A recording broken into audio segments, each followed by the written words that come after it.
Yeah, well, I mean, the motivator behind the interview was this release that you just mentioned, the Muse Spark 1.1.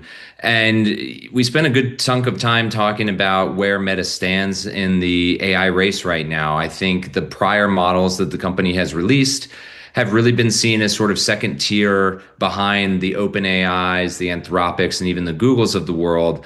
I think Mark Zuckerberg admitted to me in our conversation that they're still trailing Anthropic and OpenAI in a lot of ways, but he was very proud that this new model benchmarked better than the Google models, and he said this was sort of a milestone for them to in his words, kind of deliver something that's a higher quality than what Google's doing, and you know they are racing to try and develop super intelligence. They're racing to have the best model on the planet. They have another one coming. It's called Watermelon.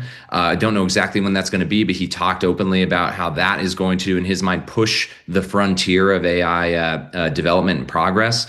So, a big part of the conversation was Muse Spark 1.1 and what that means for the business. But a big part of it was just where do they stand and does he feel like things are moving in the right direction? And he feels very confident about where they are.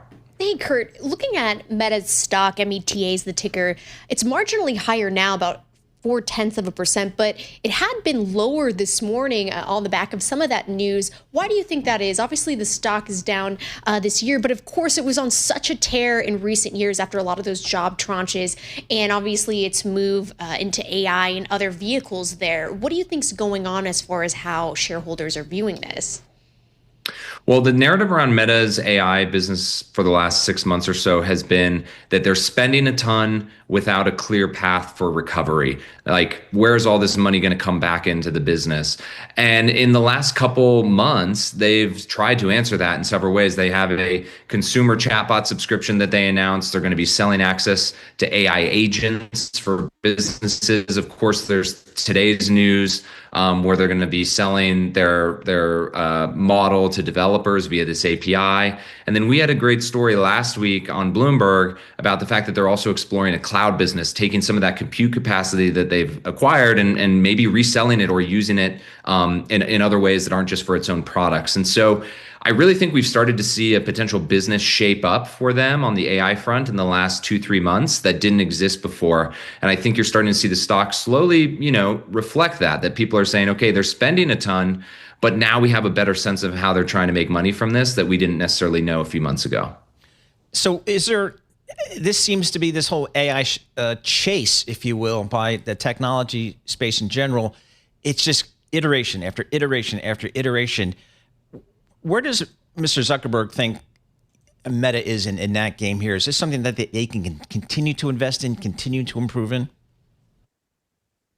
Well, one of the things that I asked him about was why do this, right? Like there's so many companies, there's several companies that are kind of racing for this, what you would call frontier AI model, this tip of the iceberg, tip of the spear.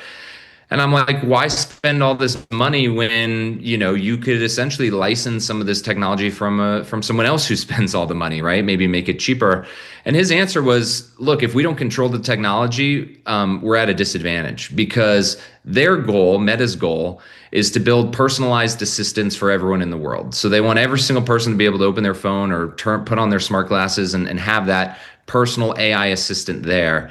And if they're relying on OpenAI's technology or Anthropic's technology, they just can't control what the priorities are. Mark Zuckerberg is big on that. He's big on making sure that no other companies have leverage over Meta.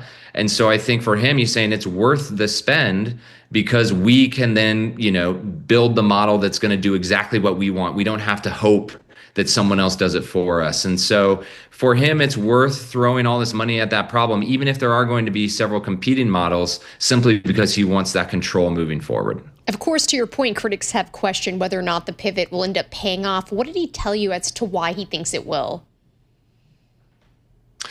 Well, he thinks that this is the most exciting technology that has ever showed up in his lifetime. And so he imagines this world, what they did with social media in some ways is a similar strategy. They made it free, right? Facebook and Instagram and WhatsApp, those are free tools. Obviously, there's advertising. You do sort of pay, if you will, by giving Meta access to your attention and time with your data. But ultimately, he's saying, hey, we're trying to make a tool free, give it to as many people as possible, and figure out how to make money from it later.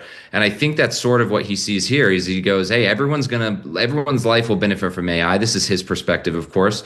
And, let's make this as cheap and widely accessible as possible, and we'll kind of figure out some of the business a little bit down the road.